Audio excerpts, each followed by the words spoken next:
जय हिंद, वंदे मातरम। साथियों, मैं हूं वैजनाथ और आप देख रहे हैं आप सभी का फेवरेट यूट्यूब चैनल एग्जाम तक वॉरियर्स। जैसा कि आप सभी को पता है कि हम एसएससी एमटीएस और एसएससी यहाँ पे देखिएगा एसएससी एमटीएस और एसएससी जीडी के लिए रात 8 बजे डेली जीके का क्लास होता है। तो उसी क्रम में हम आज सेकेंड पार्ट लेकर हाजिर हैं।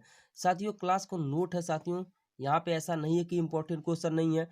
यहाँ से क्वेश्चन आपके फंसेंगे, देख लीजिएगा एग्जाम में, ठीक है ना। यहाँ से एग्जाम में फंसेंगे क्वेश्चन और वैसे सारे एग्जाम्स को कवर करता हुआ ये वीडियो है। तो ध्यान से देखिएगा। अमोनिया गैस हाल ही में चर्चा में रही है। अब यहाँ पे बात करेंगे अमोनिया गैस की। साथियों, ऐसे अमोनिया गैस होता है उसको हम बोलते हैं NH3। क्या बोलते हैं? NH3। तो अमोनिया गैस के बारे में जानते हैं। यहाँ में अमोनिया गैस हाल ही में चर्चा में क्यों रही? तो फिलीपींस की राजधानी मनीला में इसका रिसाव हुआ, ठीक है ना। यहाँ पे फिलीपींस की राजधानी में मनीला में इसका रिसाव हुआ, इस वजह से क्या है साथियों, चर्चा में। उसके साथ साथ प्रयागराज की फर्टिलाइजर में भी रिसाव हुआ। यहाँ पे प्रयागराज की जो फर्टिलाइजर कंपनी होती है वहाँ पर भी साथियों अमोनिया गैस का रिसाव हुआ। और इसका उपयोग कहाँ होता है? इसका उपयोग होता है शीतलक के रूप में। कहाँ पर होता है साथियों? शीतलक के रूप में। यहाँ पे जहाँ बर्फ का निर्माण होता है, जहाँ पर भी बर्फ का निर्माण होगा वहाँ पर साथियों अमोनिया गैस पाया जाता है। यह रंगहीन गैस है, हवा से हल्की गैस है। यूरिया बनाने में इसका उपयोग होता है। यहाँ पे यूरिया बनाने में क्या होता है? इसका यूज होता है। वीडियो को लास्ट तक देखिएगा। ये मत सोचिए कि हैंड रिटेन नोट है तो यहाँ से एग्जाम में क्वेश्चन नहीं है, ऐसा कुछ नहीं है साथियों। ये इंपॉर्टेंट यहाँ पे देखिए, खतरनाक स्टैटिक जीके। यहाँ पे देखिए अमोनिया का, यहाँ पे यूरिया का सूत्र क्या हो जाता है? NH2CO NH2। ये किसका फार्मूला हो जाता है? यूरिया का, ठीक है। विश्व का पहला कार्बनिक पदार्थ साथियों यूरिया बनाया गया था। विश्व का वर्ल्ड का जो पहला कार्बनिक पदार्थ था वो क्या था साथियों? यूरिया था। यूरिया का सूत्र मैंने लिख दिया है। भोपाल गैस त्रासदी में कौन सी यहाँ पे गैस थी, कौन सी थी? तो मिथाइल आइसोसाइनेट। अब पूछ लिया भोपाल गैस त्रासदी कब हुई थी? 1984 में। यहाँ पे देखिएगा आर्निथ्राइसाइकिल में, ऑर्निथिनोसाइकिल में किसका उपयोग किया था? अमोनिया का यूरिया में बदलना उपयोग किया जाता है। चलिए अगले क्वेश्चन की तरफ आ जाते हैं। हाल ही में विश्व कैंसर दिवस मनाया गया है। प्रत्येक वर्ष यह कब मनाया जाता है? ठीक है ना। तो विश्व कैंसर की बात करें साथियों, विश्व कैंसर डे तो 4 फरवरी को हमेशा मनाया जाता है। इंपॉर्टेंट क्वेश्चन आपके एग्जाम की दृष्टि से, 4 फरवरी यहाँ पे मनाया जाता है। लेकिन पहली बार जब पूछ लिया, पहली बार तो 4 फरवरी 2000 को साथियों पहली बार यह क्या हुआ? मनाया गया, ठीक है ना। आगे देखते हैं। अब यहाँ पे देखिएगा इसका थीम पूछता है। यहाँ पे क्या पूछता है? इसका थीम। तो 2019, 2020, 2021 तीनों का थीम था I am and I will. मतलब यहाँ पे ये है कि कैंसर की वजह से मुझे नुकसान नहीं हो सकता, ठीक है ना। थीम इसका यही है, I am and I will.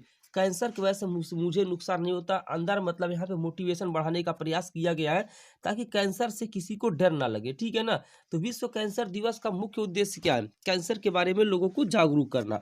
अब यहाँ पे कुछ स्टैटिक जीके जानते हैं, खतरनाक स्टैटिक जीके। कैंसर के अध्ययन को क्या बोलते हैं? तो साथियों कैंसर के अध्ययन को बोलते हैं ऑन्कोलॉजी। क्या बोलते हैं? ऑन्कोलॉजी। सामान्य कैंसर के उपचार में किस रेडियो समस्थानिक का उपयोग किया जाता है? तो साथियों सामान्य कैंसर के उपयोग में कोबाल्ट 60 का यूज किया जाता है। किसका? कोबाल्ट 60 का यूज किया जाता है। इंपॉर्टेंट क्वेश्चन है, देख लीजिएगा ध्यान से। आगे आते हैं। यहाँ पे एक और क्वेश्चन देखते हैं। जब शरीर में WC व्हाइट ब्लड कार्पकल्स की मात्रा तेजी से बढ़े तो उसको कौन सा रोग हो जाता है साथियों?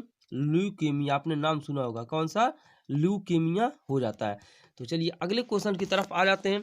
क्लास में कोई कमी होगी कमेंट करके बताइएगा, हम उसको नेक्स्ट वीडियो में सुधार करने का प्रयास करेंगे। अगला क्वेश्चन है, माधव सिंह सोलंकी का निधन हो गया है। माधव सिंह सोलंकी का निधन हो गया है।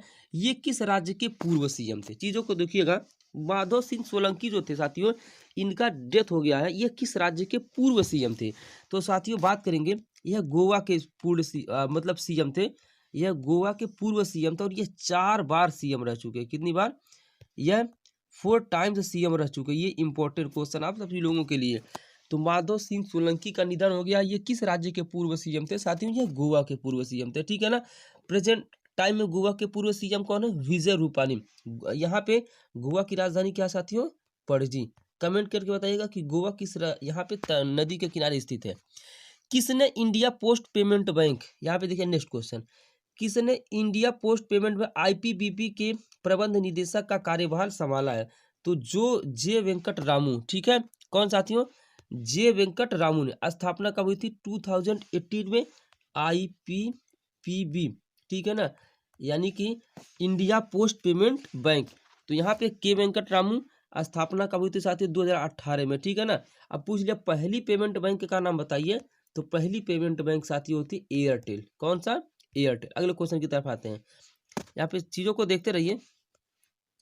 किसके नेतृत्व में भारतीय महिला पायलटों के एक दल ने उत्तरी ध्रुव पर उड़ान भरी है? चीजों को समझिएगा, उत्तरी ध्रुव पर उड़ान भरी है। यहाँ पे बहुत ही बेहतरीन क्वेश्चन है, आपके एग्जाम में आ सकता है। तो यहाँ पे बात करेंगे यूएसए से बेंगलोर, ठीक है ना। यहाँ पे यूएसए से बेंगलोर, यहाँ पे एक जो है यहाँ पे आ रहा था। तो यहाँ पे भारतीय महिला पायलट एक चालक थी, उसे जो है उड़ा रही थी। तो बीच में क्या पड़ा? नॉर्थ पोल आ गया। बीच में क्या आ गया साथियों? बीच में आ गया नॉर्थ पोल। अब जब बीच में नॉर्थ पोल आ गया तो उसके ऊपर से उड़ान पड़ना पड़ा। तो इसका जो राइट आंसर हो जाता है ये होता है जोया अग्रवाल। क्या आ जाता है साथियों? जोया अग्रवाल। बहुत ही खूबसूरत क्वेश्चन आप सभी के एग्जाम में पूछा जा सकता है। तो एसएससी एमटीएस एसएससी जीडी के साथ साथ अदर वाले भी इसको देख सकते हैं, किसी भी एग्जाम की तैयारी करें। जोया अग्रवाल इसका यहाँ पे राइट आंसर है। नेक्स्ट क्वेश्चन, हेलनी एंड पार्टनर्स इंडेक्स 2021 जारी की गई है। इस इंडेक्स में सबसे ताकतवर पासवर्ड किस देश को माना गया है? तो जितना भी आंसर आपको लास्ट में आ रहा है उसको बताइएगा सर हमारे इतने क्वेश्चन राइट हैं। तो हेनली एंड पार्टनर्स इंडेक्स 2021 जारी की गई। इस इंडेक्स में सबसे ताकतवर पासपोर्ट माना गया साथियों जापान का। सबसे ताकतवर पासपोर्ट कहाँ का है? जापान का है। तो राइट आंसर इसका हो जाता है जापान।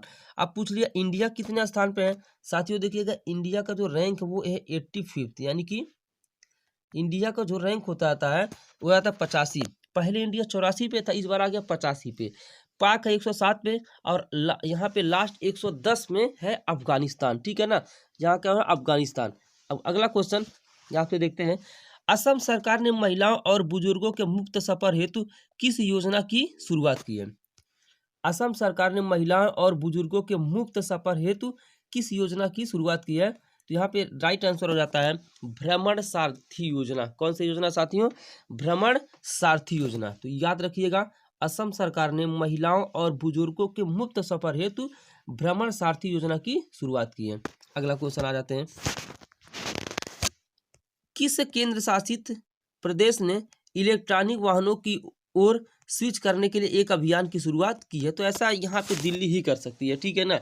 तो किस केंद्र शासित ने इलेक्ट्रॉनिक वाहनों की ओर स्विच करने के लिए एक अभियान की शुरुआत की है? तो इसका राइट आंसर हो जाता है दिल्ली, अर्थात दिल्ली। तो एयर पॉल्यूशन को कंप्लीट, आप सभी को पता है यहाँ पे कि दिल्ली में बहुत ज़्यादा पॉल्यूशन होता है। तो एयर पॉल्यूशन को कंट्रोल करने के लिए यहाँ पे क्या होता है साथियों? दिल्ली ने इलेक्ट्रिक वाहनों पर ज़्यादा से ज़्यादा दिल्ली में क्या यूज होंगे? इलेक्ट्रिक वाहनों की ओर स्विच करने के लिए अभियान शुरू किया हुआ है। तो याद रखिएगा दिल्ली। अब यहाँ पे कुछ डेंजरस क्वेश्चन स्टैटिक जीके देखते हैं जो आपके एग्जाम में सीधे पूछे जा सकते हैं। यहाँ पे देखिएगा फेम योजना का संबंध किससे है? इलेक्ट्रिक व्हीकल से। फेम योजना का संबंध किससे साथियों? इलेक्ट्रिक व्हीकल से। प्रदूषण के विरुद्ध अभियान, ठीक है ना। अब यहाँ पे देखिएगा क्वेश्चन, ये जो फेम योजना है यह इलेक्ट्रिक व्हीकल से मतलब प्रदूषण के विरुद्ध अभियान है।